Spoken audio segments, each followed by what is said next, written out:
আসান হবে। নামাজের প্রশ্নটা জবাব সুন্দর করে দিতে পারলে কি জবাব দেবেন সুন্দর করে? নামাজের প্রশ্ন জবাব জিজ্ঞেস করলে তুমি নামাজ পড়ছো কিনা, সুন্দর একটা জবাব দেন, না আল্লাহ জীবনও পড়ি নেই। এতে সুন্দর জবাব হয়ে গেছে। এই জব না, জব হলো নামাজের খাতা প্লেস করবেন। আপনি দেখেন আছে না নাই, হজর আছে টাইম মতো, জোহর আছে টাইম মতো, আসর আছে সময় মতো, মাগরিব পড়ছে জাস্ট টাইমে, ঈশার নামাজ টাইম মতো পড়ে তারপরে ঘুমাইছি। কমসু সালাওয়াত তারাজাহুন্নাল্লাহ। যেই ব্যক্তি 5 ওয়াক্ত নামাজকে সুন্দর করে জবাব দিতে পারবে, নবী পাক বলেন ফামান সালুয়া সাইরি আমালিহি, ওই লোকটার সব আমলগুলো সঠিক বলে প্রমাণিত হবে।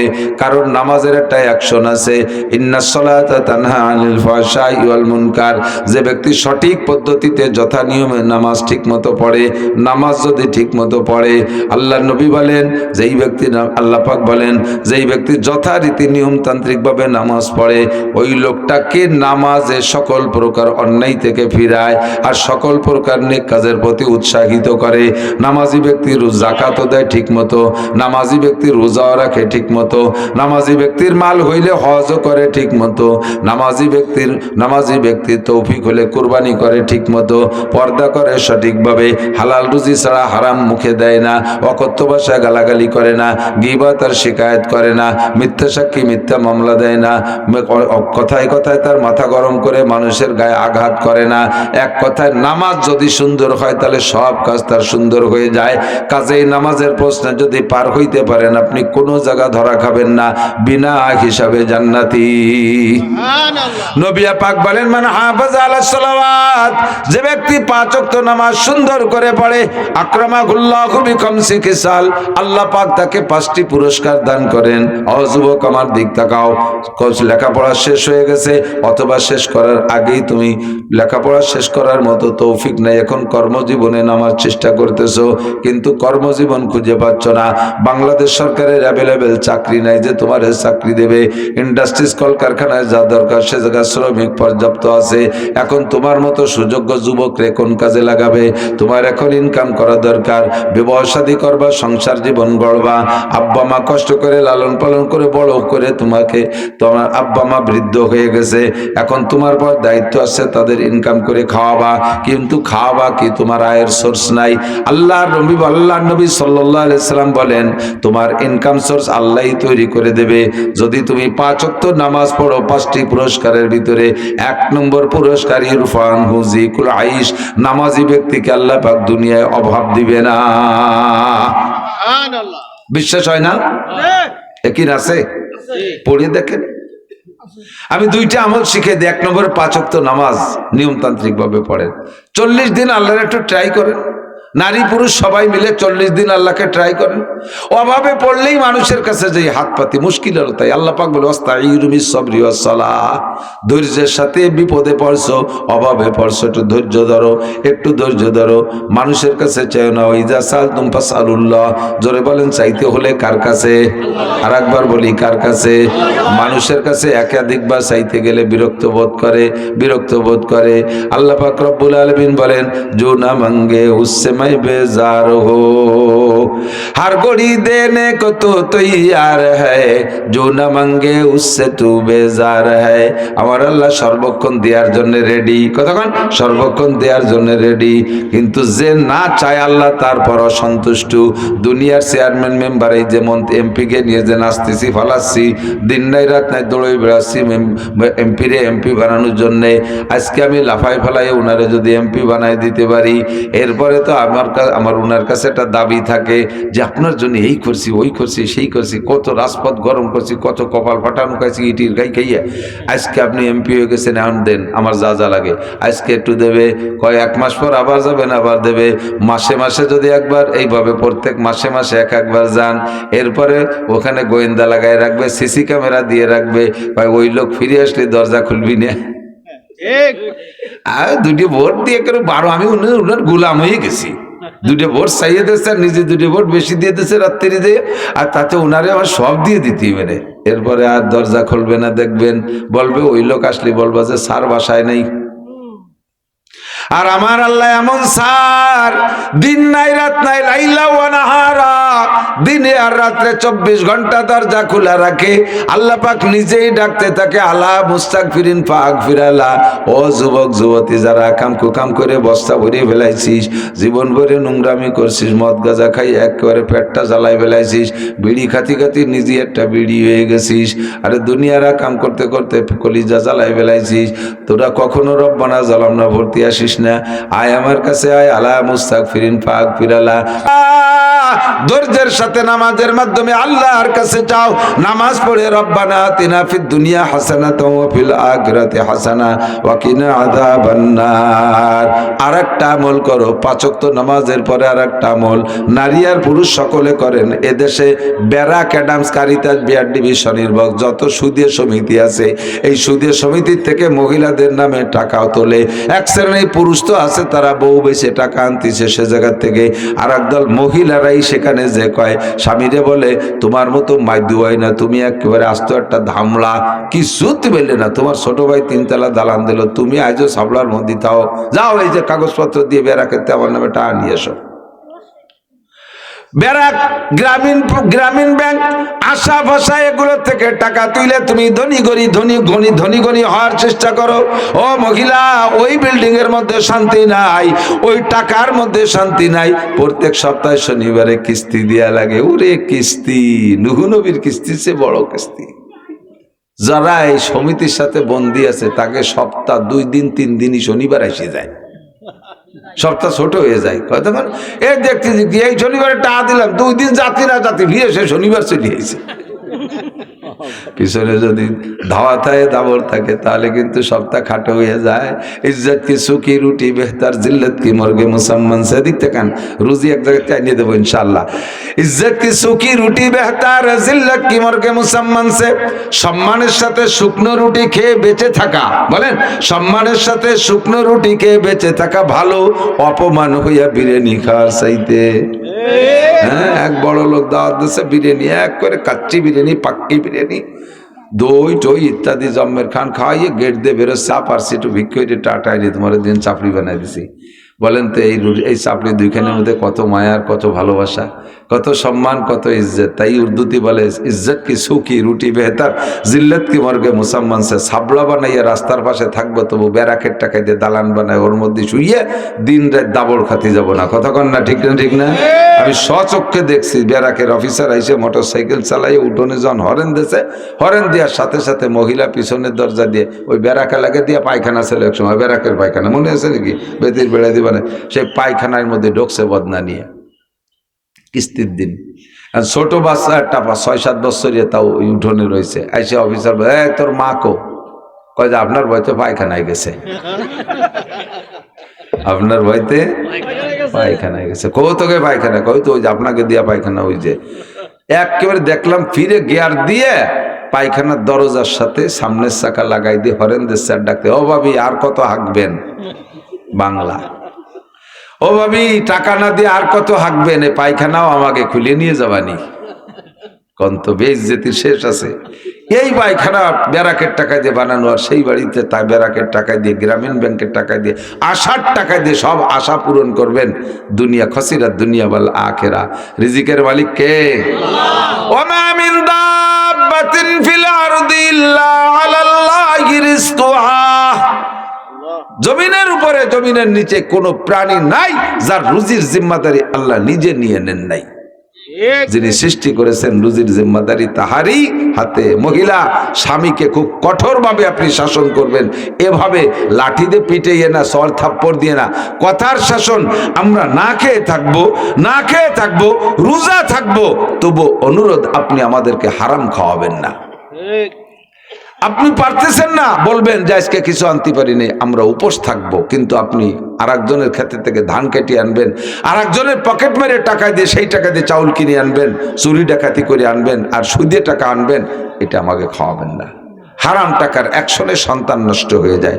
সন্তান নষ্ট হয়ে যায় মানে সন্তান ভালো হয় না, জন্ম নেবে কিন্তু ভালো হবে না, দিনদার হবে না, ভদ্র হবে না, অভদ্র হবে, লেখাপড়া শিখবে না, মেধা খারাপ হয়ে যাবে। তাহলে রুজির দরকার আছে, রুজির থেকে আল্লাহ পাক আমাদেরকে রুজি ইনকাম করার থেকে বিরত থাকতে বলেন নাই, বরঞ্চ সূরা জুমার ভিতরে আল্লাহ পাক বলেন ফাইদা কুদিয়াতিস সালাতু ফান্তাশিরু ফিল আরদি ওয়াবতাগু মিন ফাদলিল্লাহ। ও মুসল্লিরা, নামাজ পড়া হয়ে গেলে মসজিদের মধ্যে বসে বসে খেজুরে প্রীতির গল্প করো না, তাড়াতাড়ি বেরোয় পড়ো। বাইরে পেঁয়াজ লাগানো লাগছে, ও জায়গা চলে যাও একদল, পাট বুননের মধ্যে চলে যাও একদল, ধান খেতে চলে যাও আর একদল ভ্যান চালাতে চলে যাও, আর একদল বাস ট্রাকের ড্রাইভারি করতে চলে যাও, আর একদল ব্যবসা বাণিজ্যে চলে যাও। যার যে কর্ম আছে সেই কর্মে নেমে পড়ো। নামাজের পরে মসজিদের মধ্যে ঘন্টা ঘন্টা তোমারে বসে থাকতে বলি নাই। অবতাগু মিন ফাদলিল্লাহ, আর আল্লাহর কাছে রুজি চাও, হালাল রুজি উপার্জন করো। নবী পাক বলেন কাসবুল হালালে ফরিদাতুন বাদাল ফরিদা। 5 ওয়াক্ত ফরজ নামাজের পরে, আল্লাহর ফরজ বিধান পালন করার পরে 2 নম্বর ফরজ হলো হালাল রুজি উপার্জন করা। কাজে হালাল রুজি ইনকাম করা কোনো দোষ না, হালাল রুজির পিছনে মেহনত করবেন, এইটা আপনার সহজ হবে, আল্লাহ রুজির বরকত দেবে 2টা আমলের মাধ্যমে। একটা হলো 5 ওয়াক্ত নামাজ নিয়মিত জমাতে পড়েন, খোদার কসম রুজিতে বরকত আসবে। বিশ্বাস না হয় 40টা দিন আপনি 5 ওয়াক্ত তাকবীরে উলার একটা কন্টাক্ট নেন, 40 দিন 5 ওয়াক্ত তাকবীরে উলার সাথে নামাজ পড়বেন। 40 শেষ হইতে না হইতে যদি আপনার রুজির বরকতে পরিবর্তন না আসে, রুজির পরিবর্তন না আসে, আপনি দরকার হয় ছেড়ে দিয়েন। ইনশাআল্লাহ গ্যারান্টি দিয়ে বলতে পারি, আপনি ইয়াকিনের সাথে আল্লাহকে সন্তুষ্ট করার জন্য 5 ওয়াক্ত নামাজ জামাতের সাথে আদায় করেন, অবশ্যই আল্লাহ পাক আপনার রুজির বরকত দিয়ে দেবে। 2 নম্বরে আমলে 5 ওয়াক্ত নামাজের সাথে আরেকটা আমল ঠিক রাখেন, সেটা হলো রাতের বেলায় আপনি নিজেই সূরা ওয়াকিয়া পড়েন। সূরা ওয়াকিয়া রাতের বেলা, হাদিসের মধ্যে আছে আল্লাহ নবী বলেন 2টা জিনিস জীবনে এক জায়গা হয় না।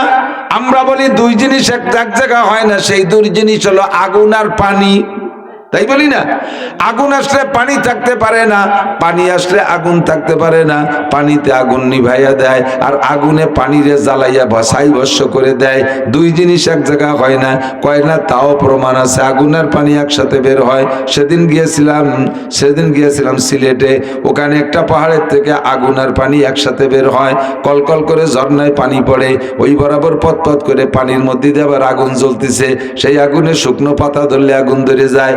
দেখা গেল আগুন আর পানি একসাথে বের হচ্ছে, কিন্তু 2টা জিনিস তারপরে এক জায়গা হয় না। সেই 2টা হলো রাতের বেলায় কোনো ঘরে সূরা ওয়াকিয়া তিলাওয়াত হবে ঈশার নামাজের আগে বা পরে।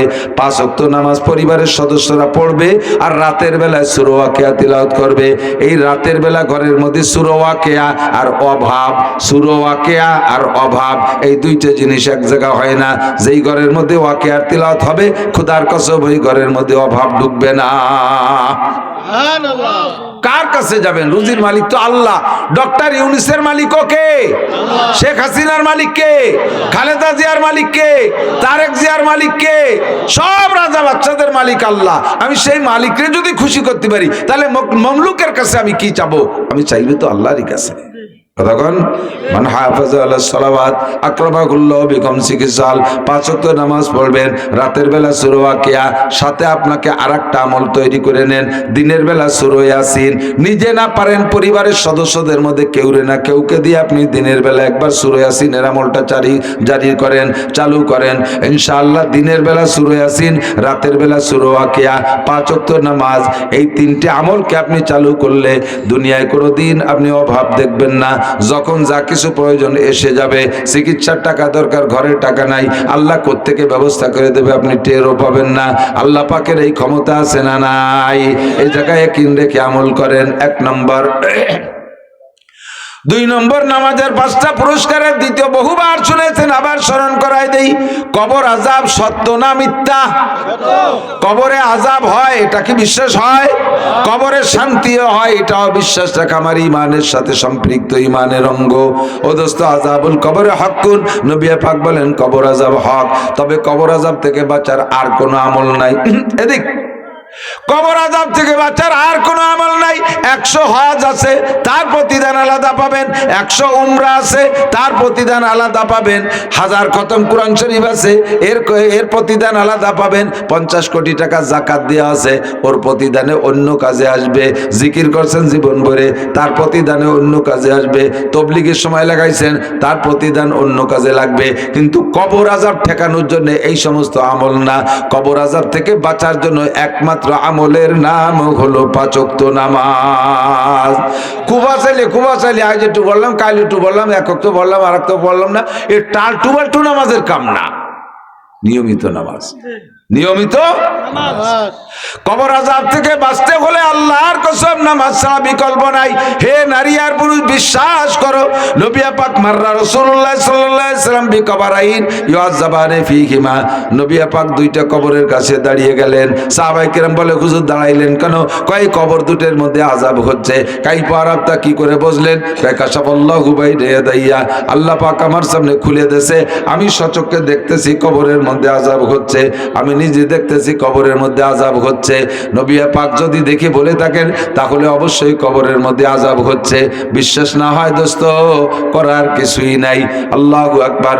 আমার কোনো এক মাদ্রাসার মাদ্রাসা, সেখানে আমি শিক্ষকতা করতাম। মাদ্রাসার পাশে কবরস্থান, ওই কবরস্থানে সদ্য একজন মুরব্বীরে দাফন করা হয়েছে। পরের দিন সেই কবরের থেকে একেবারে ঘন কালো ধুমা 5, 7, 10 হাত উঁচু পর্যন্ত উঠে গেছে। কবরস্থানের পাশ দিয়ে রাস্তা, মাঠে যাওয়ার রাস্তা, গরু বাছুর ওই জায়গায় দিয়ে নেয়। মানুষ আগে থেকে খেয়াল করতে পারে নাই, ওই জায়গা গরু গেলেই গ্যাসরাইয়ে উল্টো দিক দৌড় শুরু করে। ঘটনা কি? পরে লক্ষ্য করে দেখে এই সমস্ত প্রাণীরা কবর আযাব টের পায়। অনেক সময় যে গণকবরস্থান যেটা, ওর ভিতরে মানুষে গরু ছাগল বাঁধে। অনেক সময় দেখবেন গরু থাকতেছে না, ছাগলে ভ্যা ভ্যা করে ডাকতেছে, জান বেরোয় যাচ্ছে, গরুতে দড়ি ছিঁড়িয়ে দৌড় শুরু করে দিয়েছে। ওরা টের পায় কবরে আযাব হচ্ছে, ওরাই ভয়তে দৌড় শুরু করে। পরে আর কি করা যাবে? পরে ওলামায়ে কিরাম দোয়া কালাম পড়লো, তার সন্তানদেরকে দিয়ে সদকা খয়রাত করাইলো। আল্লাহ তাআলা আস্তে আস্তে আগুন নিভিয়ে দিছে। আযাবুল কবরে হক্কুন। বাঁচতে হইলে একমাত্র ইবাদতের নাম হলো নামাজ। যারা বলে কি ইবাদত? পড়া যাবে, পড়া যাবে, নামাজ পড়া যাবে, নামাজ পড়া। আল্লাহ, এই যেটুক খালি হয়েছে, পোলাপানগুলো মাদ্রাসার ছাত্ররা চলে আসছে। আপনারা একটু আগে বসেন তো, একটু আগে আসেন। ওরা গরম হয়ে থুয়ে গেছে, তাড়াতাড়ি এসে বসেন, একটু আগে বসেন। তুরাই চলে যাবি তো, এটা আক্কা তারে জায়গা নিছিস কে? হ্যাঁ, খোলা নষ্ট হয়ে থুয়ে গেলি। আচ্ছা, 2 নম্বর, কিয়ামতের ময়দানে আমার দিক ডান হাতে যারা আমল নামা পাবে, ফামান উতিয়া কিতাবাহু বিয়ামিনি ফাসাওফা ইউহাসাবু হিসাবান ইয়াসীরা। আসমান থেকে আমল নামা ছাড়া হবে। আমল নামা হলো জান্নাতের টিকিট। আমল নামা কি? জান্নাতের টিকিট। বিশ্বাস হয়? কথা কোন হয়? বিশ্বাস না হলে কই লাভ নাই। বিশ্বাস হয়? এই আমল নামা যে ডান হাতে পাবে, তার সব জায়গা সামনে হিসাব আসান হয়ে যাবে। কন্যা সুবহানাল্লাহ। তো এই আমল নামা আসমান থেকে ছাড়বে। ও আমল নামা হলো রুহুয়ালা আমল নামা। আমল নামা বড় বুদ্ধিমান আমল নামা।